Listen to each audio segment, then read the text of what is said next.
What's going on, guys? So quick video about Super League because some people have been asking me, and I just saw a couple of videos about it. Larry Wheels won, which is not really any surprise. I didn't even know he was doing it. But overall, very cool event this year. You know, last year I did make a video saying how Super League would fail, and if they stayed the way that they were, I honestly believe that they would have. But this year they fixed Super League, in my opinion.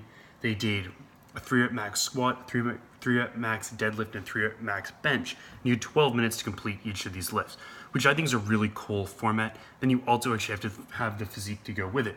So I like this because last year I said they should be doing a squat, bench, and deadlift. It should be like a powerlifting meet. They wanted to add in some other movements, like let's say max pull-ups or like overhead press or something like that. That's fine because that actually is a real representation of strength. Like 3-rep max leg extensions, I think is a complete waste of time. And obviously they figured that out because that's no longer how it works. So very neat. I think it's really smart to do the 3-rep max over the 1-rep max, simply because you have guys that are extremely lean at this event. And when you're that lean and you have to do the strength and the size together, which I am a big fan of, I think having conditioning, having a good physique, and still being strong is what this is all about. That's what I love. That's why I work out. I work on building strength and I work on looking good.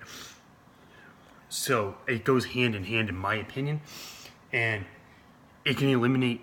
It gets people thinking different than doing all this bodybuilding fluff all the time, which doesn't work for most people. Most people need to work on getting stronger, and the physique will come along. So you have to focus on your physique as well and be like, am I proportionate? Is my upper chest good? Stuff like that. So there are other exercises you have to do outside the squat, bench, and deadlift to have a good physique. But I think it's really important to keep those compound movements in there. So anyway, 3-rep max, I'm going to go tell you why this is really good, because when you're doing 1-rep maxes, the risk of injury is pretty high.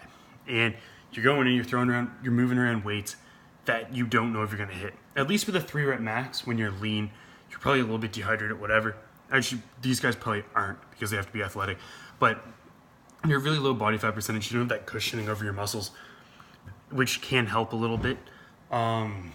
So at least you're not moving around weight you've never touched before. And I think that's the most important thing. Going to a powerlifting meet, and a lot of guys are trying to hit PRs. And they're like, okay, my max, these guys are super strong. So let's say your max deadlift is 800 pounds. And they go in and they try to pull 810. They're trying to move a weight they never moved before. The risk of injury is really high, especially with all the adrenaline. You might get the weight up and you might snap something. Very, very doable. Most people that hurt themselves, it's for that exact reason. You go to move a weight, it's too heavy, you struggle through it, or your body snaps before you get there. Very common. A 3-rep max is a decently conservative weight. It's still heavy. It still proves that you're strong, but it's a conservative weight. So instead of moving a weight you've never touched before, the most you'd ever do is, let's say the most I ever did was this weight for 2 reps, and it was really easy. So I'm going to try it for 3 reps. At least you've moved the weight before. It's well below what your 1-rep max is. It's a lot safer. And when you're doing all of this together and you have to pose, it's just less fatiguing. So I think the setup is amazing now. I'm actually a big fan of it. I will follow up on it. Terry Beckham was there as well. I don't know how he placed.